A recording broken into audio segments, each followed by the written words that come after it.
पिछले चंद दिनों से हमारा मौजू है जिन्नात से मुताल्लिक। तो आज इंशाअल्लाह अज़्ज़ा वजल मलका बिल्किस जो कि हज़रत सुलेमान अलैहिस्सलाम के ज़माने में थी,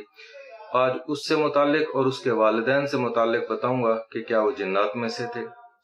कहा गया है कि मलका बिल्किस के वालिदैन में से कोई एक शख्स जिन था,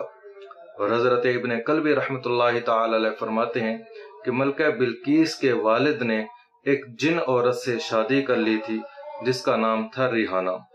और उसी के पेट से मलका बिल्किस पैदा हुई, और मलका बिल्किस का जो नाम रखा गया था वो बलकमा था।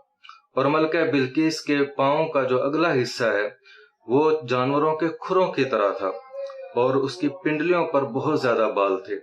और हजरत सुलेमान अलैहिस्सलाम ने मलका बिल्किस से शादी कर ली थी और जिन्नात को हुक्म दिया था कि हमाम और बाल सफा पाउडर बनाएं ताकि पिंडलियों पर जो बहुत ज्यादा बाल हैं उनको साफ किया जाए।